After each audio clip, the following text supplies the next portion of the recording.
Nos acostumamos a ver uma seleção brasileira vencedora. Foram 5 títulos de Copa do Mundo em 44 anos, times que não só ganhavam, mas encantavam o torcedor.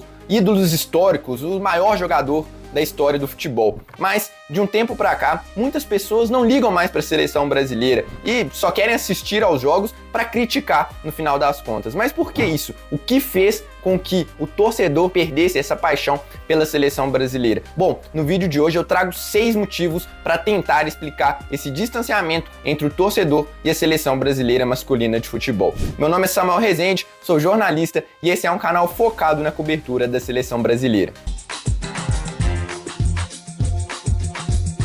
Mas antes de explicar o motivo, para você que pensa, pô, Samuel tá viajando, não é bem assim. Bom, a gente tem uma certa percepção, não só do dia a dia, de conversar com as pessoas, mas também por redes sociais, para entender que, de fato, essa relação entre torcedor e seleção mudou. Que são mais qualitativas mesmo. Qualitativas, inclusive, por exemplo, pessoas que estão aí na minha geração, um pouco mais velhos, que vivenciaram esse momento em que a seleção era muito importante e que estão agora vivenciando um outro momento e que percebem, né, como que ela perde centralidade. Outro ponto que comprova isso é o fato de a CBF muitas vezes levar jogos da seleção brasileira para outros estados que não o Sudeste, considerado assim um polo mais crítico da seleção brasileira e que de uns tempos para cá tem recebido menos jogos. Entre 2023 e 2025, por exemplo, apenas 2 partidas foram na região Sudeste. As outras 5 foram espalhadas por Paraná, Brasília, Bahia, Mato Grosso e Pará. Por quê? Porque ela teve problemas nos últimos 10, 15 anos, nos momentos em que ela jogou em algumas cidades. Muitas vezes, às vezes não a primeira oportunidade que as pessoas têm de assistir a seleção, mas são oportunidades que historicamente foram menores, né?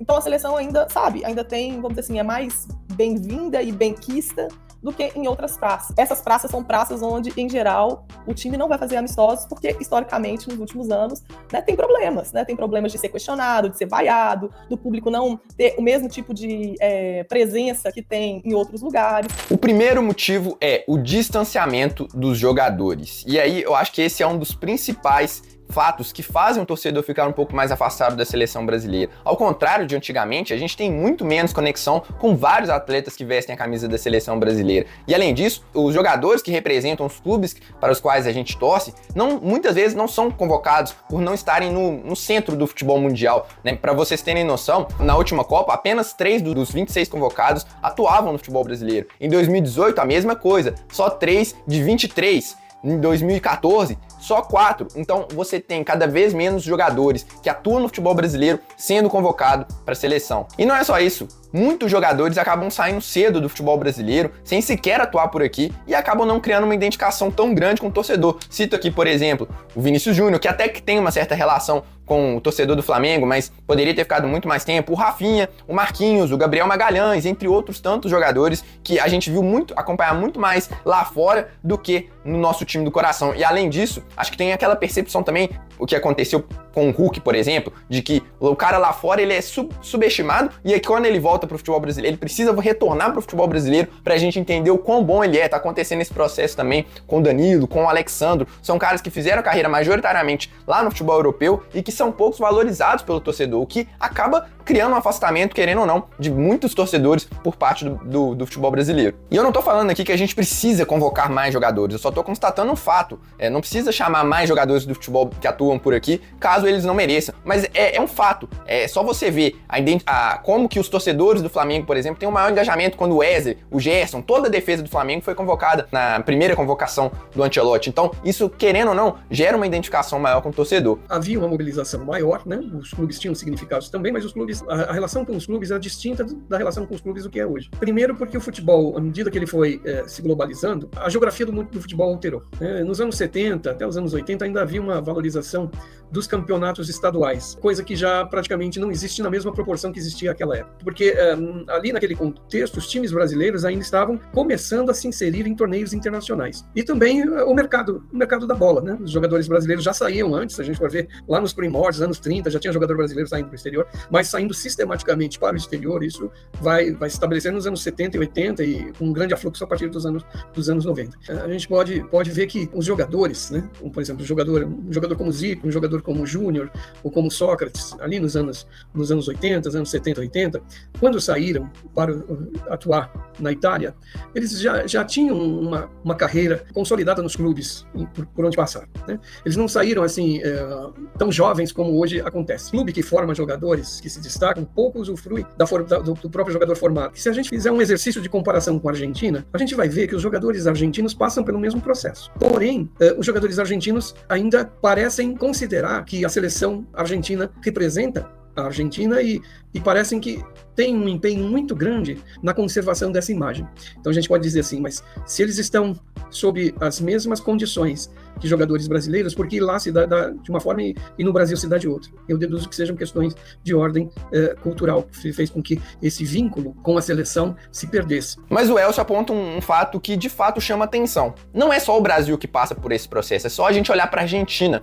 A Argentina também vê os seus jogadores saindo muito cedo do futebol, e se a gente olhar pelo menos a percepção de longe, é que os argentinos torcem muito mais pela seleção do que a gente torce pelo Brasil. Mas por que isso? O Elcio acredita que seja uma questão cultural. O João Vitor Marques, subeditor do portal No Ataque do Estado de Minas, ele cobriu a Copa do Mundo de 2022 em loco, na qual a Argentina foi campeão, e tem uma percepção muito legal sobre essa relação entre o torcedor argentino e a sua seleção. O que eu vi foi uma desconexão quase completa entre torcedores brasileiros e a própria seleção brasileira. Eram pessoas muito específicas, era um padrão muito claro de quem que teve as condições de ir ao Mundial do Catar acompanhar. Naturalmente, muitos homens, brancos, famílias especialmente, daquelas pessoas que já têm alguma condição financeira de juntar dinheiro e ir fazer uma viagem cara dessas. Tem a torcida organizada do Brasil, que é o Movimento Verde e Amarelo, muita gente que viaja mais para aproveitar o Catar do que propriamente para apoiar a seleção. Torcida da seleção brasileira com a torcida da seleção argentina, por exemplo, na Copa do Mundo, era uma comparação que não existia. Porque, tem uma série de críticas para torcedores argentinos, uma série. Mas o alentar, o torcer, o apoiar, a identificação povo-seleção, ali esteve muito claro. Muito claro, o tempo inteiro. Torcedores que viajaram da Argentina gastando o que tinham e o que não tinham para apoiar. E na seleção brasileira a gente via casos assim, muito mais raros, mas existiam casos assim. Só que a relação é outra. É diferente no aspecto principalmente de que os torcedores brasileiros que vão ali não vão pra jogar. A torcida argentina que vai ali, boa parte dela, vai pra jogar. Não foram os 30, 40 mil argentinos que foram pro Catar que torcem exageradamente pra seleção e amam a seleção a qualquer custo. Não é assim. Mas quando você vê o cara do seu lado fazendo isso, você vai torcer também. E essa relação se intensifica. E eu não consigo enxergar isso no Brasil por vários aspectos. Ao mesmo tempo que a gente tem no Brasil essa falta de identificação por causa de jogadores que saem muito cedo ou que são convocados e não atuam por aqui, não são todos os lugares do Brasil que tem essa relação mais afastada. Tanto é que justamente o fato de a CBF levar os jogos da seleção para outros lugares ajuda a gente a entender isso. Em vários lugares como Pará, Mato Grosso, Bahia, poucas vezes os jogadores que atuavam nesses estados, eles foram convocados pela seleção brasileira ao longo da história. Então, a percepção dos torcedores naqueles locais, mesmo antigamente e atualmente, é que, assim, por mais que não tenha nenhum torcedor do time, eles têm talvez um certo afeto a mais. E talvez isso mude um pouco a percepção deles em relação à seleção brasileira, como aponta o Elcio. A gente tem que levar em consideração que o Brasil é um país de dimensões continentais. Então, torcer no sul, no sudeste, no centro-oeste, no nordeste e no norte do país, o ato de torcer, e aí torcer pela seleção brasileira, ele é diverso. Ele é diverso e se desenvolveu dessa forma. Se a gente pensar assim, que torcedores do Sudeste e do Sul se ressentem de ver uma seleção brasileira que muitas vezes é composta por jogadores que não atuaram nos clubes brasileiros, não atuaram nos seus clubes de coração, ou se atuaram muito pouco. Esse estranhamento não cabe em outras regiões, como Norte, Nordeste e Centro-Oeste, porque esses torcedores dessas regiões não tiveram uma representação de seus jogadores na seleção. Então, para eles, esse é um elemento que já está ausente. E talvez isso nos leve a entender por que nessas regiões, quando a seleção brasileira joga, ela tem uma receptividade maior do que no eixo sul-sudeste. O segundo motivo são as polêmicas fora de campo. É inegável que o maior ídolo dessa geração, da minha, principalmente, que começou a acompanhar futebol ali no começo dos anos 2010, por aí, o maior ídolo é o Neymar. E aí você tem essa figura tão controversa que é o Neymar, que pô, eu sou fã que, em relação ao futebol, e eu acho que poucas pessoas não constatam o talento que o Neymar tem, mas é uma figura que gera muitas reclamações e críticas pela postura fora de campo. O Neymar, nos últimos anos, ele tem sido mais alvo de críticas pelo comportamento extracampo do que pelo futebol apresentado. Você vê toda hora notícias de traição, de festas, então isso, querendo ou não, o torcedor olha, principalmente aquele cara mais velho, ele olha e fala, pô, olha aí, esse é o nosso ídolo, olha, por que eu vou torcer pra seleção? Esse é o cara que representa, que é o camisa 10 da seleção, então não quero mais. E outra coisa, não é só o Neymar, outros grandes jogadores da seleção se envolveram em coisas extracampo que acaba gerando essa consequência de você olhar pra seleção e falar, pô, não sei se eu quero isso, você gera um afastamento do torcedor. E aí eu cito alguns casos aqui, suposto envolvimento com bets do meia Paquetá e do atacante Luiz Henrique, e também casos disso do Robinho e do Daniel Alves. O Daniel Alves foi até inocentado pelo Tribunal de Justiça da Espanha. Além disso, não são só os jogadores, a gente pega a instituição CBF, é só olhar a matéria da Piauí, o tanto de escândalo que teve na gestão do Edinaldo, que saiu, deixou o comando da entidade, mas a gente olha pra CBF e tem aquela relação de desapego total, e aí é a principal organizadora, né, é como se fosse a gestão da seleção brasileira, e você não tem carinho nenhum por ela, né, não que você tenha carinho por outra gestão dos clubes, mas você só tem críticas a fazer à CBF, e aí você pega também, não só questões relacionadas à seleção brasileira, você pega a arbitragem do futebol brasileiro, calendário, né, como que às vezes as convocações da seleção prejudicam o clube, tudo isso prejudica o afeto que o torcedor tem com a seleção brasileira. Isso não é absolutamente novo na CBF, né? A CBF, ela tá afundada na lama, pelo menos desde a década de 90, assim, né? Só que eu acho que lá atrás a gente tinha o que eu estava falando dos resultados. Os resultados esportivos muitas vezes encobriam situações muito complicadas que envolveram a CBF. Só que eu acho que, assim, nos últimos 20 anos, a questão é que não tem esses resultados esportivos, e aí eu acho que essas situações, elas se tornaram ainda mais problemáticas, na medida em que elas não são escamoteadas pela performance. Não tem como a CBF não manchar a reputação da seleção. Tá lidando com reputação. E aí, quer dizer, ela não entrega resultado, ao mesmo tempo você tem, né, problemas éticos, problemas legais, é uma combinação meio explosiva para a forma como a gente olha para a seleção e para a forma como a gente olha para a CBF. E o Neymar, ele representa essa divergência, assim, na medida em que, né, ele, enquanto uma grande celebridade, para muitos um ídolo, para outros um grande problema, né, para a seleção, mas ele dá a ver, sabe, essas questões que estão marcando a nossa sociedade nos últimos anos. Assim. Eu também acho que todas essas figuras são muito problemáticas, e eu acho que cresceu, né, nesse momento e nos últimos anos a forma como a gente olha para essas situações.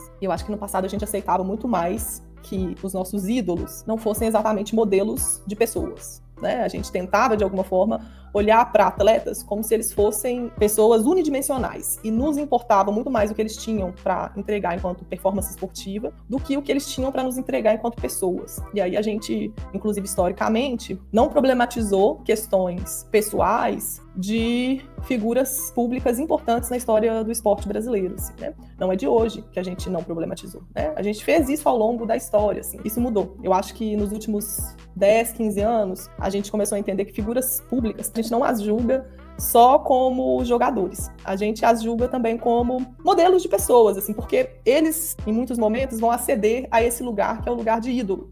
E esse lugar, ele é um lugar que não é para qualquer um, porque o ídolo, ele tem um impacto na sociedade que é muito grande. Isso também, claro, vai trazer problemas para a seleção na medida em que a gente tem um olhar mais crítico para essas figuras públicas que compõem esse time que, veja lá, né, já são figuras com as quais eu não tenho vínculo, eu não vi elas jogando no meu time, eu não entendo exatamente, né, a trajetória delas, elas são figuras que cresceram distantes da maioria dos torcedores e torcedoras, aí elas são convocadas para essa seleção que não entrega resultado esportivo há muito tempo, além de tudo que marca essa instituição que é a CBF, essa seleção, elas ainda representam posicionamentos políticos e valores com os quais eu me desidentifico profundamente. Terceiro motivo: falta de ídolos. Eu citei o Neymar e talvez nos últimos 15 anos, de fato, ele tenha sido o único cara que gerou essa relação de ídolo, principalmente pela seleção brasileira, com o torcedor. Tivemos grandes outros jogadores, claro, nesse período, né? Mas eu falo assim, principalmente depois de 2010, é uma coisa que mudou muito em relação a antigamente. A gente sempre se acostumou a ter grandes jogadores, grandes ídolos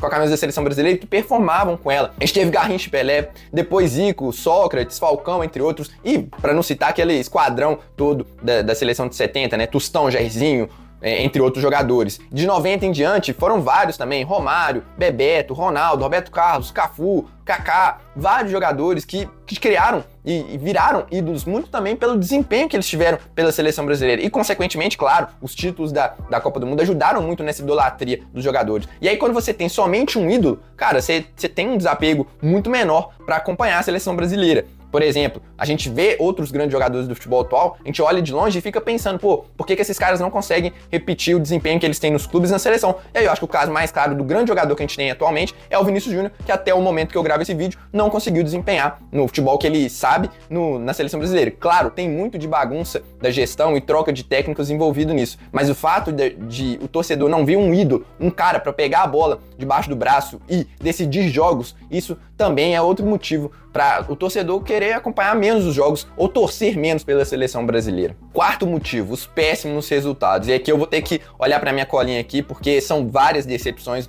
do Brasil ao longo dos anos. A principal, obviamente, sem Copa do Mundo, né? Desde 2002 o Brasil não conquista uma Copa do Mundo. E eu acho que o mais triste disso são as campanhas. Muitas vezes a gente sequer chegou perto de ser campeão. A gente chegou na semifinal uma só vez e nas outras a gente foi eliminado por times que sequer foram campeões. França em 2006, Holanda em 2010, Bélgica em 2018 e Croácia em 2022. Desde 2010, a gente só conquistou a Copa das Confederações em 2013 e a Copa América de 2019. São poucos títulos para uma seleção desse tamanho. Eliminações precoces também na própria Copa América. Por mais que não seja uma competição que gere tanto engajamento quanto uma Copa do Mundo, o torcedor acompanha e espera um resultado melhor da seleção brasileira por ela ser considerada a maior do continente. E aí a gente caiu nas quartas de final em 2024 para o Uruguai, foi vice em 2021 para a Argentina, e aí fase de grupos em 2016, quartas de final em 2015, perdendo para o Paraguai, quartas em 2011, também perdendo para o Paraguai. A gente não consegue vencer times europeus quando nos enfrentamos, até porque diminuiu bastante com a criação da Nations League, e por fim, goleadas humilhantes. Quem não se lembra do 7-1 e também, agora mais recentemente, do 4-1 para a Argentina. Quinto motivo, atuações sem brilho. E o que eu quero dizer com isso? Por mais que os resultados sejam, obviamente, o mais importante no final das contas, o torcedor sempre espera que a seleção brasileira seja um sinônimo de jogo bonito, assim como era no passado. E é algo que o próprio Elcio relata ao fazer essa análise sobre o momento da seleção. É uma questão que envolve diversos aspectos. O primeiro deles, eu diria que é mais voltado para o próprio histórico da seleção brasileira, né? A gente pode dizer que, pelo menos até a Copa de 82, 86, havia ainda uma mobilização maior, e essa mobilização que existia, ela se fez muito também pelo chamado mito do futebol arte, né? As seleções 58, 1962, 1970, 1982, que até não venceu, 94, 2002, todas que foram campeões, até outras também, como a de 82, que não foi campeão, sempre foram inspirações para o futebol brasileiro e até para outros grandes times do futebol europeu. O Guardiola já cansou de citar a seleção de 70 como uma grande referência. Beleza, a gente pode citar que atualmente poucas seleções jogam futebol realmente apresentável, porque os times têm menos tempo para treinar, né? Antigamente, você tinha um espaço maior de treinamento para esses jogadores quando eles se encontravam, tinha um entrosamento um pouco maior também. Claro, eu entendo tudo isso, mas é fato que desde 2006 a seleção não joga um futebol. Foi esse baque, assim, de realmente não ter atuações muito convincentes. Claro, a gente teve resultados importantes nesse período, jogos, sim, tivemos alguns jogos, a seleção jogou bem, mas se a gente pegar com a seleção com o Dunga, era uma seleção muito pragmática. Você lembra de poucos jogos que a seleção de fato apresentou aquele futebol do joga bonito, porque não era o estilo de jogo do Dunga. Aí vem o Mano Menezes, a mesma coisa. O Filipão, mesma coisa. O próprio Tite também depois, você não lembra de grandes jogos. Com o Tite talvez um pouco mais, a gente tem um 3-0 na Argentina, você vai lembrar de um jogo aqui, outro ali, em que a seleção jogou melhor, principalmente ali naquele recorte de 2016 a 2018, em que a seleção brasileira teve algumas boas atuações sob o comando de Tite. Mas em Copas do Mundo e durante todo esse período desde 2006, a gente tá falando de quase 20 anos, poucos jogos da seleção brasileira realmente empolgaram. De 2022 para cá, então, nem se fala. A gente teve várias mudanças no comando técnico, Ramon, depois Diniz, depois Dorival, agora com o Ancelotti a gente tem uma esperança maior de voltar a ter aquele joga bonito. E aí eu acho que isso é algo que representa muito a cultura do torcedor, porque futebol não é só ver né, é paixão, é sentimento. E aí algo que me incomoda, e eu acho que várias pessoas citam, até mesmo aquelas que não estudam tanto tática, você fala, pô, mas esse time tá muito parado, pô, os caras acompanham muito aqui, cada um na sua posição, bonitinho, talvez isso até mude com o Ancelotti, mas não foi o caso até agora. E é algo que o Elcio cita como essa relação, esse sentimento que o torcedor tem com a seleção brasileira, como que o fato do futebol ser um futebol mais bem apresentado, como que isso influencia na visão do torcedor. A identidade passa também, né, ou melhor dizendo, a identificação, ela passa também pelo modo de jogo, né, um modo de jogo, um modo de organização, né? O futebol, ele reflete muito né, a sociedade onde ele é praticado, né? Isso vários autores já abordaram esse tema, né? O futebol, principalmente em países onde ele se torna uma prática cultural esportiva né, de massa, de grande alcance, né? Em geral, os pontos, né, positivos e pontos negativos de uma determinada sociedade se expressam também nesse âmbito. Ou seja, a gente tem uma seleção que poucos jogadores tentam dribles diferentes, poucas jogadas que realmente empolgam. Qual foi o último jogo da seleção que a gente realmente lembra e aponta, pô, esse jogo aqui foi muito bom mesmo, a gente deitou, foi uma atuação impecável? Difícil lembrar, né? Sexto motivo, ingressos caros. Eu sei que não é só a seleção que passa por esse processo. Eu cubro o Atlético e eu sei bem o quanto essa discussão do valor dos ingressos está presente no dia a dia dos clubes e faz parte da elitização do futebol brasileiro. Com as novas arenas, elas precisam se pagar. Então é natural que os clubes e entidades também cobrem um pouco mais caro nos ingressos. Mas é inevitável que isso afasta o torcedor mais do povão, digamos assim. O torcedor que quer acompanhar a seleção brasileira, quando ela vai no estádio em que a pessoa, no local em que a pessoa está, ela tem mais dificuldade. Eu fiz um levantamento aqui, os ingressos mais baratos nos 3 jogos do Brasil nas eliminatórias em casa em 2024 custaram R$400, R$240 e R$150. Isso para uma pessoa. Sabe? É muito dinheiro para uma população igual a população brasileira, que tem dificuldades muitas pessoas têm dificuldade de comprar um ingresso. Você imagina comprar mais de 1, 2, 3 para a família. E não é só o ingresso, é o transporte, é a alimentação que você vai fazer no estádio. Isso tudo acaba afastando o torcedor do estádio. E por que a presença do torcedor no estádio é tão importante? Você vê caras ali de perto, aqueles jogadores que você só vê na televisão, principalmente agora nesse distanciamento, né, que eu citei lá no primeiro motivo, entre que os jogadores, os principais jogadores atuam no futebol europeu, você ter a oportunidade de ver eles ali de perto, isso faz muita diferença. E muitos torcedores não estão podendo ter essa oportunidade de acompanhar os jogadores de perto. Além disso, poucos treinos abertos. Eu acho que a CBF poderia trabalhar isso melhor, poderia ter uma aproximação maior em treinos esporádicos, que fosse ali 15, 20 minutos. Claro, não pode ser a bagunça que foi em 2006 de abrir todos os treinos, deixar lá rolando e tal, porque de fato vira uma bagunça, mas em momentos esporádicos eu acho que a CBF poderia trabalhar isso melhor. Bom, diante de tudo que foi falado, será que existe solução para o torcedor se aproximar mais da seleção brasileira? Bom, vou deixar os especialistas responderem essa questão, mas antes, peço o seu like, que é muito importante. Esse vídeo aqui demorou muito tempo para ser produzido, então você ajuda muito se você deixar o seu like para que o YouTube entregue esse vídeo para mais pessoas, compartilha, deixa o Ipar aí também, que vai ajudar muito no meu trabalho. E se você é novo por aqui, fica o convite para se inscrever e acompanhar mais notícias sobre a seleção brasileira, informações, bastidores, análises, táticas, tudo que envolve a seleção brasileira, a gente traz por aqui. Então, bora lá com as respostas. Existe solução para reaproximar o torcedor da seleção brasileira? O que a CBF pode fazer de diferente? Eu acho que nunca vai voltar a ser como era antes, porque é um processo histórico, né? Como eu disse, as fontes de identificação se diversificaram. Então, o discurso nacional, ele não vai ter mais essa centralidade na minha identidade que teve para gerações de 50 anos atrás. Porque é uma transformação histórica. A gente não é mais a sociedade, né, da época da década de 50 ou do governo Vargas, depois da ditadura militar, em que esses discursos, eles tinham uma ressonância. O ufanismo em torno do nacionalismo, ele tinha uma ressonância maior do que tem hoje. Mas, ao mesmo tempo, é claro que a seleção poderia ter uma reputação melhor do que ela tem hoje. E aí eu acho que seria importante, né, vários mecanismos aí que não incluem só a dimensão da imagem, né, e da comunicação, e como que ela se comunica com as pessoas. Mas eu acho que tem uma questão ali interna da CBF que não me parece que há caminho para a solução, assim, né, porque a gente vai continuar questionando a legitimidade e esses processos, quando ela não tiver uma transformação profunda, não há como a gente pensar numa mudança da reputação da seleção. Quando tiver, vai ser muito pontual, como já foi, mas muito pontual, porque não dá conta de se manter na medida em que daí uma semana tem um novo escândalo, né? A gente não vê mudanças significativas, né, nessa entidade nos últimos 30 anos, né? Troca-se o presidente, mas não se troca a estrutura e a forma como as coisas operam. Para além de despertar o interesse, despertar a identificação. das pessoas em relação à seleção, e isso é muito difícil. Passa, na minha opinião, por 2 aspectos fundamentais. O aspecto técnico, a gente precisa ganhar para despertar o interesse das pessoas, isso é fato. É preciso reaproximar jogadores e povo brasileiro. E aí a gente só vai conseguir fazer isso, só vai perceber isso na prática a partir do momento em que os jogadores da seleção descerem do pedestal e efetivamente se mostrarem como parte do povo. Não basta chegar na TV, chorar e falar alguma coisa.